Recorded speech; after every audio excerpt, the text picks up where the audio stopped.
Good morning students. BA second year third same history की online कक्षा में आप सबका स्वागत है। आज का हमारा टॉपिक है चैप्टर 11 अंग्रेजी साम्राज्य की स्थापना, प्लासी, बक्सर और मैसूर की लड़ाइयाँ। Founding of the British empire, battle of Plassey, Buxar and Mysore. सबसे पहले हम उन परिस्थितियों का अध्ययन करेंगे जिनके कारण भारत में अंग्रेजी साम्राज्य की स्थापना हुई, और उसके बाद हम प्लासी का युद्ध का वर्णन हम इस वीडियो में करेंगे। भारत में 1600 ईस्वी में ईस्ट इंडिया कंपनी आई और व्यापारिक बनकर आए थे, लेकिन भारत में कुछ ऐसी परिस्थितियां हुई कि वो यहाँ के नवाब बनने की सोचने लगे। कर्नाटक के युद्धों में अंग्रेज़ों की विजय हुई, फ्रांसीसियों का प्रभुत्व समाप्त हो गया और अंग्रेज भारत में सर्वोच्च शक्ति के रूप में उभर कर आए। और इन युद्धों के दौरान अंग्रेज़ों को भारतीयों की कमजोरियों का पता चला। उन्होंने पता चला कि हर भारतीय एक दूसरे से नफरत करता है, ईर्ष्या करता है। अतः उन्होंने फूट डालने और राज करने की नीति अपनाई। अंग्रेज़ों ने शुरुआत बंगाल से की। बंगाल यानी आज का ईस्ट बंगाल, वेस्ट बंगाल यानी जो आज का बांग्लादेश है, उड़ीसा का इलाका, कुछ बिहार का इलाका इसके अंदर शामिल था। इसको पूरे को मिला करके अलीवर्दी खान ने एक बंगाल को संगठित किया। उसने शासन किया। वो महत्वाकांक्षी और योग्य शासक था। उसके बाद अंग्रेज भी उसका सम्मान करते थे, ताकतवर था। उसके बाद क्या होता है कि अलीवर्दी खां की मृत्यु हो जाती है और उसके उत्तराधिकार की समस्या पैदा हुई, क्योंकि अलीवर्दी खां का अपना कोई पुत्र नहीं था। उसने अपना नाती यानी दोता को उसने गोद ले रखा था, और जिसका नाम था सिराजुद्दौला। सिराजुद्दौला को उसने सम्राट बनाया। शासक बनते अंग्रेज़ों के साथ उसका मतभेद हुआ और अंग्रेज़ों ने उसके खिलाफ षड्यंत्र रचना शुरू कर दिया। सिराजुद्दौला के साथ, क्योंकि सिराजुद्दौला का सेनापति मीर जाफ़र था, और मीर जाफ़र वैसे तो अयोग्य था, लेकिन सिराजुद्दौला से ईर्ष्या करता था और वो उसकी सेना का सेनापति था। अंग्रेज़ों ने यानी अंग्रेज़ों का सेनापति लॉर्ड क्लाइव, और उसने सिराजुद्दौला के विरुद्ध षड्यंत्र रचना शुरू कर दिया। और उस षड्यंत्र के अंदर क्या होता है कि उसने मीर जाफ़र को अपनी तरफ मिला लिया और उसे नवाब बनाने का भरोसा दिला दिया।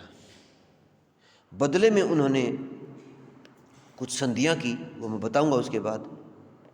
तब उन्होंने क्या हुआ कि सिराजुद्दौला के नवाब बनते ही उनके बीच में अंग्रेज़ों के साथ मतभेद बढ़ते चले गए और अंततः दोनों के बीच में युद्ध अनिवार्य हो गया। और युद्ध में,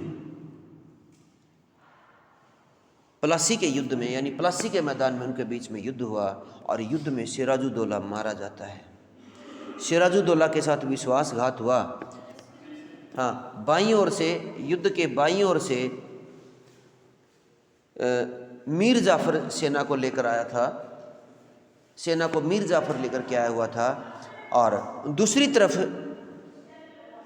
वहाँ पर उनका जो दूसरा सेनापति था वो सेना को लेकर के आया हुआ था।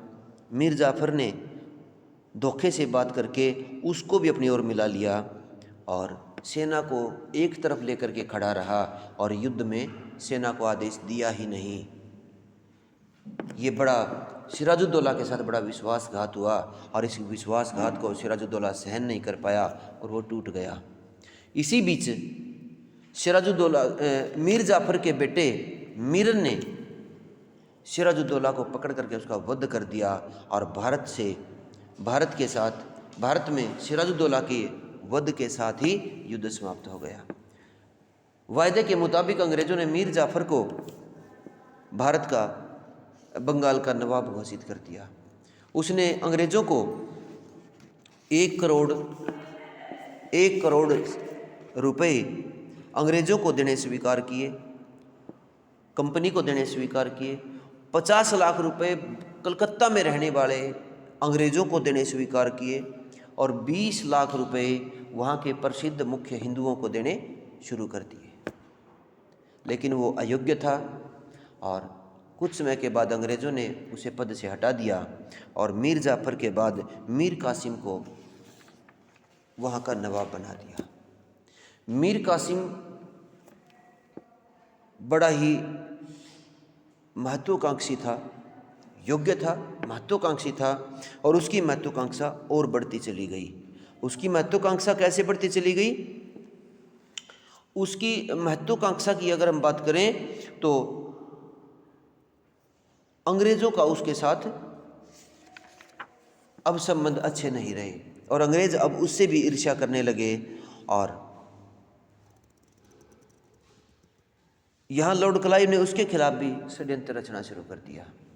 लॉर्ड क्लाइव ने जो प्लासी के युद्ध की लड़ाई होती है, उस प्लासी के युद्ध की लड़ाई में कई चीज़ें महत्व रखती थी। उसके कारण भी थे, जैसे कारण मैंने अभी बताए कि पहला राजनीतिक कारण था, क्योंकि सिराजुद्दौला अली वर्दी खां के मरने के बाद कुर्सी पर कई लोगों की नज़रें गड़ गई थी। लेकिन सिराजुद्दौला उसकी वसीयत के अनुसार वहाँ का नवाब बना, लेकिन उसके जो सेनापति थे, दरबारी थे, जो बड़े जो ओहदेदार थे, वो उसे पसंद नहीं करते थे। मीर जाफ़र ने उसके खिलाफ षड्यंत्र रचना शुरू कर दिया और अंग्रेज अब अपनी राजनीतिक चाल चल रहे थे। अंग्रेज उन सारे लोगों को अपनी ओर मिला रहे थे जो सिराजुद्दौला के विरोधी थे। सिराजुद्दौला को कमज़ोर करते जा रहे थे और अंग्रेज मजबूत होते जा रहे थे। अब सिराजुद्दौला जब नवाब बना तो अंग्रेज़ों ने उसे अपनी स्वामी भक्ति दिखाने के लिए दरबार में एक व्यक्ति, कुछ जैसे परंपरा थी कि जो भी भारत का नवाब नया बनता वो अपनी स्वामी भक्ति दिखाने के लिए एक व्यक्ति को अंग्रेज़ों के पास भेजते और वो कुछ उनके लिए कुछ सम्मान, कुछ भेंट लेकर के जाते थे। लेकिन सिराजुद्दौला ने ऐसा नहीं किया और उनके संबंध बिगड़ते चले गए। अब अंग्रेज़ों द्वारा नवाब को कम करने के प्रयास किए गए, कमज़ोर करने के प्रयास किए गए। वो उसके सारे प्रतिद्वंदियों को शरण देते गए और नवाब को ये बात बुरी लगी और युद्ध अनिवार्य था। इसके बाद कलकत्ता की किलेबंदी। सिराजुद्दौला के नवाब बनने के समय अंग्रेज़ों और फ्रांसीसियों के बीच संघर्ष जो चल रहा था, बंगाल में अंग्रेज़ों की एक मुख्य बस्ती कलकत्ता थी।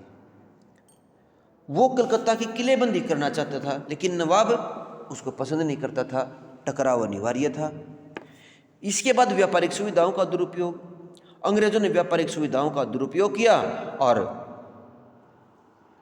वो भारतीय व्यापारियों से पैसे लेकर अपनी कंपनी की उन पर मोहर लगा देते थे। इससे सरकार को, राजस्व का नुकसान हुआ। इसके बाद युद्ध का पूर्वाभ्यास और प्रथम चरण। अब युद्ध होता है, जैसे युद्ध में जैसे अभी बताई थी कि मीर जाफ़र अपनी सेना को एक तरफ लेकर के खड़ा रहा और उनके साथ धोखा कर लिया।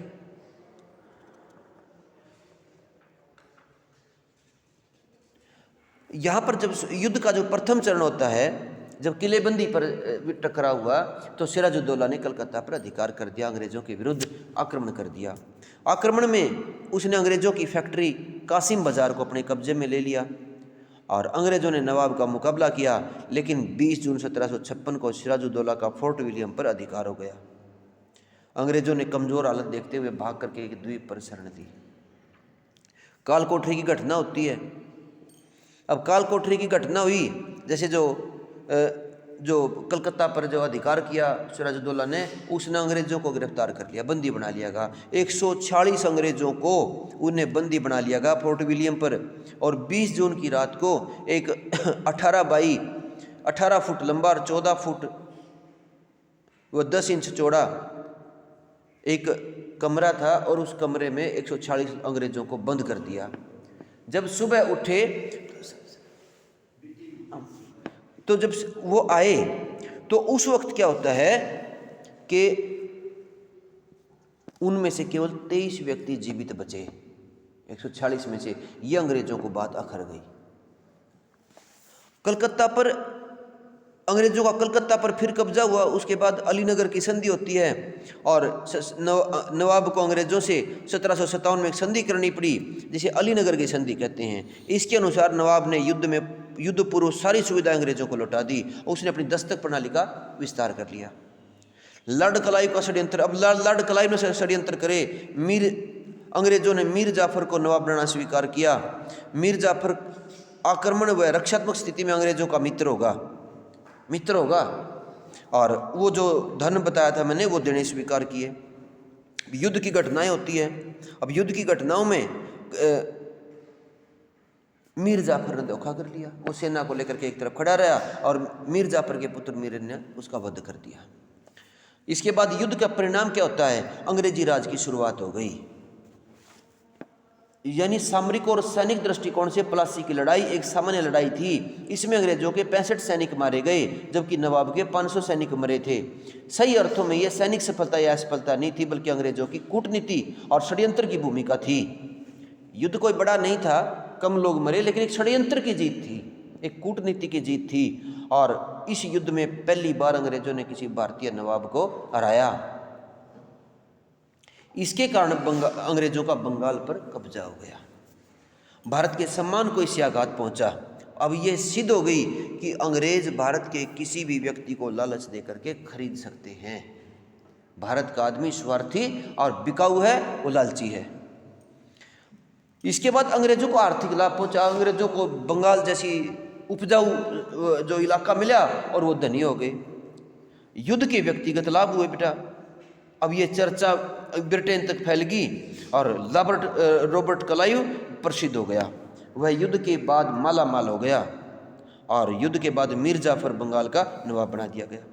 फ्रांसीसियों को अपनी सेना से पराजित करना। अन्य परिणाम हुए बेटा इसके। अन्य परिणाम यह होता है कि अब अंग्रेजों का व्यवहार बदल गया और वो भारत में शासक बनने के विचार करने लगे। अब वो व्यापारी से वो शासक बनने लगे। इसके बाद ये प्लासी का युद्ध के नाम से जाना जाता है। प्लासी का युद्ध के बाद आती है कि बंगाल की दूसरी क्रांति 1760 में होती है। 1757 में प्लासी का युद्ध हुआ और 1760 में बंगाल की दूसरी क्रांति आई। उसमें मीर जाफर का शासन बना था, लेकिन मीर जाफर कुछ अयोग्य था और कुछ समय के बाद अंग्रेजों के साथ उसका मतभेद हुआ और अंग्रेजों ने उसे कुर्सी से हटा दिया। उसके बाद मीर जाफर के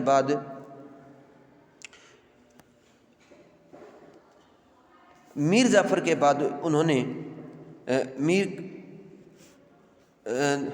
मीर जाफर व अंग्रेज दोनों एक दूसरे से दुखी रहने लगे और मीर जाफर ने अपने पुत्र मीरन की मृत्यु के बाद वो विचलित भी हो गया था और यहाँ उसने अपना उत्तराधिकार ढूंढना भी शुरू कर दिया था। अब मीर जाफर का दामाद मीर कासिम इस पद के लिए तैयार था। उस अंग्रेजों ने उसे पद पर बैठाना स्वीकार किया। उसके साथ एक गुप्त संधि भी की और उसके अनुसार कासिम नवाब बनते ही वर्धमान, मिदनापुर, चटगांव का क्षेत्र अंग्रेजों को देगा और कंपनी का सारा बकाया देगा।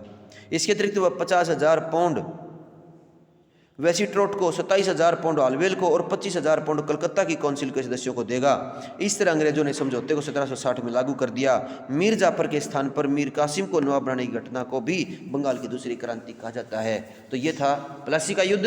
बक्सर का युद्ध अगली वीडियो में लेकर के आएंगे। तब तक के लिए धन्यवाद। मैडम की